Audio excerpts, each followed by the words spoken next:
Karena Rasulullah qalat Sayyidah Aisyah bercerita, karena Rasulullah sallallahu alaihi wasallam yusalli duha arba'an. Melakukan salat duha 4 rakaat. Ini sedang minimal 2 rakaat, enggak ada kurang dari 2 rakaat. 2 rakaat paling sedikit, 4 rakaat sedang, wa yajidu masyaallah, dan boleh menambah sesuka hati. Akan tapi kalimat sesuka hati ini masya Allah ini terserah engkau, maksudnya ini dibatasi dalam hadis lain 8 rakaat. Maka hampir disepakati oleh para a'immah sholat duha paling banyak 8 rakaat. Ada riwayat lemah, itu dinukil juga dalam mazhab Imam Syafi'i, sampai 12 rakaat. Jangan ribut 8 sama 12, tanyakan sudah duhaan atau belum. Itu saja. Saya pernah teringat sama dokter kami, Dr. Ali Ahmad Harrayan tuh, kami berdebatkan antara khilaf antara 8 dan 9. Cuman beliau orang cerdas dan soleh, lalu bertanya, ya waladi marhaba ya syekh, wahai anakku, ada apa guru? Ente ngeributkan 8 sama 12. Aku mau tanya kepada kamu, marhaba, kamu sholatnya berapa rakaat? 2. 2 ngeributkan 6 sama 8 sama 12. Kalau kamu sudah melakukan 8 sama 12, barulah nanti pantas kau ribut tentang 8 sama 12. Baik, amalkan sholat duha terlebih dahulu. Wan Ummu Hani Fahitatu binti Fahitah ismu binti Abi Thalib, putranya Abu Thalib, Ummu Hani radhiyallahu ta'ala anha, semoga Allah senantiasa memberikan keridhaan kepada beliau. Qalat, beliau berkata, dhahabtu ila Rasulillah, aku pergi ke tempatnya Rasulullah sallallahu alaihi wasallam amal fathi, di waktu Fathu Makkah. Fathu Makkah itu adalah di saat Allah memberikan kemenangan kepada Rasulullah, di saat Nabi Muhammad setelah diusir dari kota Makkah, lalu Allah kembalikan bagi Nabi Muhammad ke tempat kelahirannya dengan kebesarannya, dengan kemenangannya. Fawajaduhu yaktasilu, waktu aku ke rumah baginda Nabi dalam keadaan beliau mandi. Falamma faragha min ghuslihi, setelah selesai mandi, shalla, Nabi Muhammad melakukan salat 8 raka'atin, 8 rakaat. Wadzalika duha, itu salat duha. Maka dari judulnya yang disebut oleh Imam Nawawi sudah cukup. Paling sedikit 2, sedang 4, paling banyak berapa? 8 rakaat. Nah, muttafaqun alaih, hadis diriwayatkan oleh Imam Bukhari dan Imam Muslim. Wa hadza mukhtasaru lafzi ihda riwayati Muslim. Ini adalah diringkas dari salah satu riwayat yang diriwayatkan oleh Imam Muslim rahimahullah. Baik. Assalamualaikum warahmatullahi wabarakatuh. Assalamualaikum warahmatullahi wabarakatuh. Allahumma salli ala Sayyidina Muhammad. Buya, saya mau nanya masalah salat duha tadi. Salat duha tadi kan ada batasnya rakaat sebanyak-banyaknya. Tapi kalau kita, mungkin ada orangnya rajin beribadah, melebihi, nggak ada batasnya sampai ratusan, tapi masih di dalam waktu duha. Mohon penjelasannya Buya, apa masih ada pahalanya? Baik, jika seseorang punya kesempatan untuk melakukan sholat, maka jadilah orang cerdas. Jadikan kesempatan itu untuk menyelesaikan sholat-sholat gede dulu, sholat-sholat besar dulu pahalanya. Jadi kalau misalnya di siang hari Anda kok punya kesempatan melakukan sholat, berapa jatah Anda? 20 rakaat, saya siap siang hari. Oke, selagi 20 rakaat siang hari, maka utamakan qabliyah duhur 4 rakaat, ba'diyah duhur 4 rakaat, qabliyah asar 2 rakaat, kemudian duha. Jadi yang gede-gede. Jadi duha, wah saya punya kelebihan, lakukan duha paling banyak berapa? 8 rakaat. Setelah itu lebih, saya masih punya waktu lagi, ini cari sholat gede lagi. Sudah habis sholat gedenya, boleh sholat sunat mutlak. Boleh Anda melakukan sholat sunat mutlak, sholat karena Allah 2 rakaat saja. Sampai kapan? Sampai matahari belum di atas kepala. Kalau sudah matahari di atas kepala istiwa, itu adalah waktu yang tidak diperkenankan. Nah, kita sering tidak mengerti martabat sholat, sehingga kita tidak mengerti mana yang harus kita dahulukan. Ada orang melakukan sholat taraweh tapi tidak sholat ba'diyah isya. Padahal sholat ba'diyah isya tidak bisa dikalahkan dengan sholat taraweh. Ada orang mungkin ba'diyah maghrib ditinggalkan, tapi sholat tasbih ada atau tidak? Sholat tasbih nggak ada apa-apanya dibanding dengan sholat ba'diyah maghrib. Karena martabat sholat itu harus jelas. Sholat paling utama apa? Sholat fardu, kemudian sholat rawatib, ba'diyah maghrib, isya, duha, witir, itu sholat kelas-kelas berat. Baru setelah itu sholat-sholat yang tingkatnya kelas mutlak.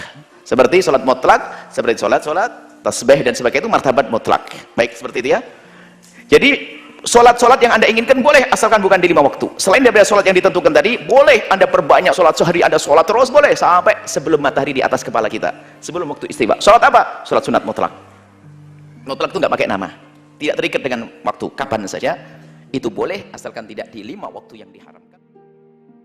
Kemudian ada tambahan ini masih salat duha. Babu tajwizi salat duha min irtifa'i syamsi.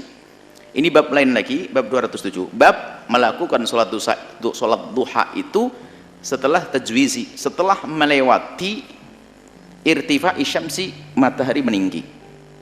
Ini akan menjelaskan tentang waktu salat duha.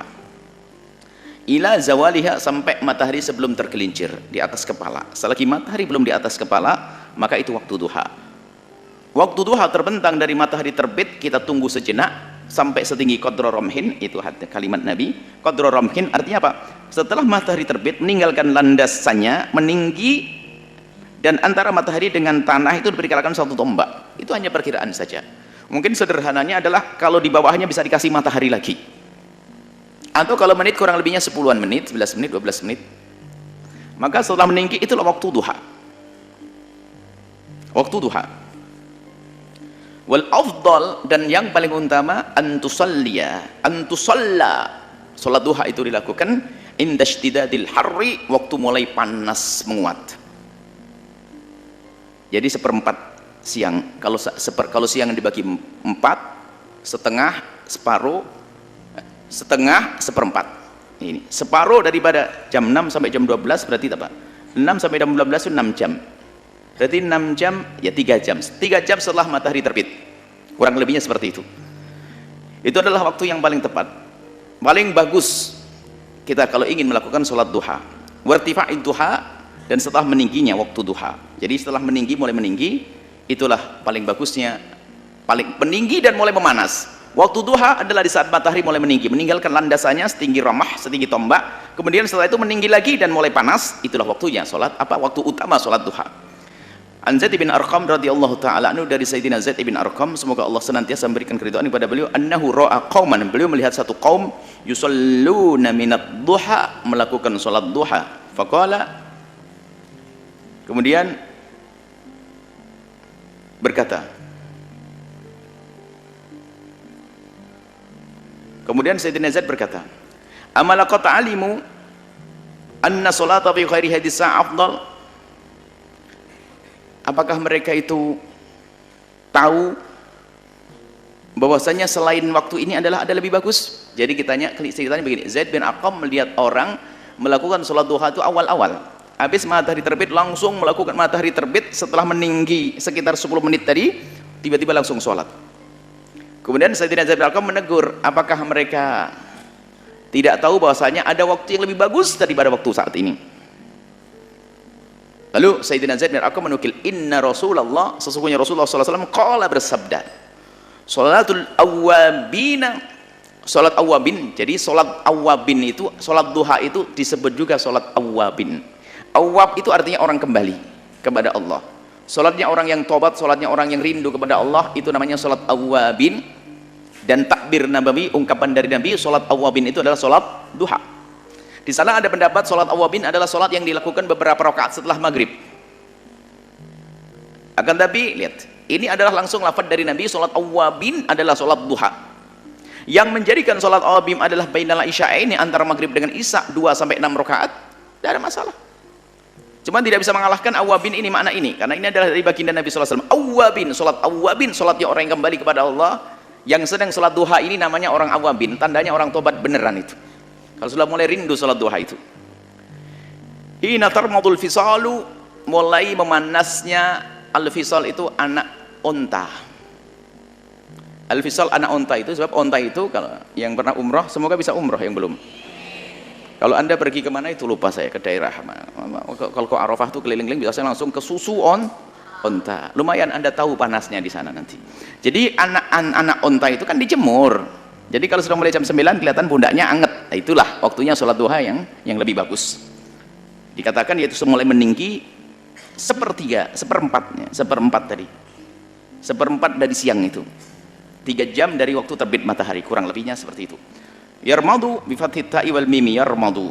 Wa bid dhadi al mu'jamati, dengan dhad yang bertitik, yarmadu. Yakni syiddatul hari, sangat panas.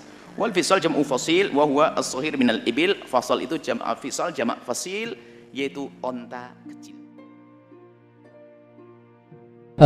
Tentang sholat duha itu baiknya di rumah atau di tempat kerja? Misalkan saya kuliah, jadi sebaiknya di kuliahan atau sebelum berangkat ke kuliah, Buya. Terima kasih. Wassalamualaikum warahmatullahi wabarakatuh. Waalaikumsalam warahmatullahi wabarakatuh. Semua ini kaidah umum. Semua sholat sunnah itu lebih bagus dilakukan di rumahnya. Sebab kalau di rumah semakin tersembunyi. Kecuali sholat duha bagi orang yang saat itu ada di masjid. Ini ada pengecualian. Semua sholat sunnah lebih bagus. Misalnya Anda melakukan ba'diyah di masjid, ba'diyah maghrib di masjid, bagus. Secara umum kaidahnya begini, semua sholat sunnah lebih bagus dilakukan di rumahnya. Kecuali sholat duha bagi yang subuhnya di masjid. Kalau subuhnya di masjid, duhanya di masjid, berarti kan hebat, di masjid terus iktikaf. Tapi bagi orang yang sudah di rumah baginya, lebih baik tetap di rumah. Ini kaidah umum. Kemudian kaidah yang kedua adalah yang paling nyaman bagi Anda, nyamanan di mana, di rumah atau di kantor. Kalau kantor Anda syahdu, sejuk, aman, di rumah Anda banyak macam-macam gangguan, ya lebih baik di kantor. Jadi kaidah yang kedua adalah mana yang lebih nyaman bagi Anda, yang bisa mendorong kekhusyuan. Tentunya dengan catatan tidak mengganggu kerja Anda. Kalau Anda kerja, ibadah Anda kerja, jangan sholat, wah kerja sholatnya 60 rakaat. Ini haram malah kerjaannya, apa sholatnya tidak boleh, dosa. Jadi kalau memang ada waktu istirahat duha, ya duhalah saat itu. Anda minta banyak duha sunnah, boleh 2 rakaat sebentar. Baik, jadi seperti itu kaidahnya. Anda boleh di rumah, boleh di mana, di kantor, tergantung yang nyaman bagi Anda di mana. Itulah kaidahnya, kaidah yang kedua. Baik, semoga kita dimudahkan melakukan salat duha minimal 2 rakaat. Paling sempurnanya adalah 8 rakaat. Kemudian jika Anda termasuk orang yang sibuk, kami kasih ilmu baru lagi. Mungkin di kantor Anda susah melakukannya karena masuk pekerjaannya. Di rumah, Masya Allah, ini kalau saya keluar, anak saya yang lihat saya ngikut, pas anaknya dibawa sama ibunya, langsung dia lari keluar biar nggak ketahuan sama anaknya. Belum sholat duha ini. Di kantor pasti nggak bisa karena harus langsung kerja. Bagaimana? Sholat di atas kendaraan. Ini ilmu. Dan Nabi tidak pernah meninggalkan sholat sunnah. Kalau berada di kendaraan, sholat di atas kendaraan. Kalau Anda naik mobil, ya mobil. Mana arah kiblatmu? Arah mobilmu adalah arah kiblatmu. Anda bisa sholat. Bahalanya sama, nggak kurang. Bahkan sebagian mengatakan bisa lebih. Sholat di atas kendaraan. Allah. Naik motor, Allah berkabira, walhamdulillah katsira, subhanallah bukrata. Karena Nabi dengan mengendarai ontanya.